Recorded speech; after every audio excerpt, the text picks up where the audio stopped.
আসসালামু আলাইকুম আপুরা, সবাই কেমন আছো? আলহামদুলিল্লাহ আমি ভালো আছি। আমার আপুদের জন্য আজকে একটা সুন্দর গলা নিয়ে এসেছি। গলাটা আমার ভীষণ ভালো লেগেছে। আমার একটা স্টুডেন্ট করেছিল, আমার আসলে এই মুহূর্তে নাম মনে নেই। ওর কাজটা দেখে আমার ভালো লেগেছে, তাই আমি আমাদের আপুদের সাথে শেয়ার করতে চলে আসলাম। এটা ভালো করে দেখো। আজকে আমি এটা 42 আপুদের 42 সাইজের জামা বানাতে গেলে কিভাবে বানাবে সেই মেজারমেন্টটাই দিব। তো 42 সাইজ আপুদের জন্য তোমরা পাশ থেকে নেবে 3 হ্যাঁ, এটা করার জন্য। আর আমরা লম্বায় নিব 6.5। ছোট বড় করতে পারবে। হ্যাঁ, আমি তো জাস্ট একটা স্ট্যান্ডার্ড সাইজ দিচ্ছি, আর কিছুই না।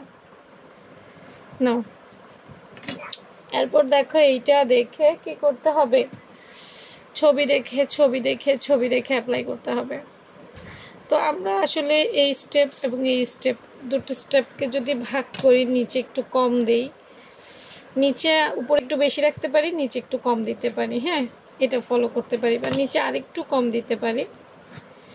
হ্যাঁ, উপরের স্টেপটাকে এতটুকুতে রাখবো আর নিচের স্টেপটাকে এতটুকুতে রাখবো, এইভাবে ভাগ করবো আর কি।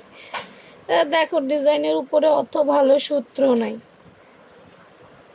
এটা ডিপেন্ড করে আসলে যার যার ব্যক্তিগত পছন্দের উপরে। এই দেখো, বন্ধক পাশ যদি করি তাহলে এটা এমন আসে, দেখেছো? এটাকে আর একটু কমও দেওয়া যাবে, আর একটু বেশি দেওয়া যাবে, মানে আমি আমার মতো করে দিলাম। আমার এরকম ভালো লেগেছে তাই দিলাম।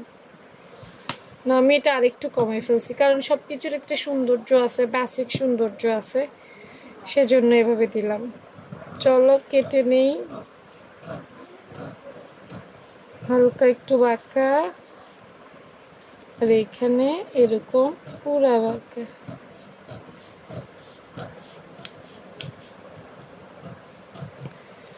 এই যে করলাম। হ্যাঁ, তো চলো দেখি ছবিটার মতো হয়েছে কিনা। এই যে হয়েছে না? হ্যাঁ, এটা হয়েছে। তোমাদের কাছে কেমন লেগেছে এটা জানাতে ভুলবে না অবশ্যই। আর এই ধরনের ডিজাইনগুলো ভালো লাগে কিনা, তোমাদের কাছে নিত্য নতুন কোনো ডিজাইন থাকলে সেটাও আমাকে জানাতে পারো।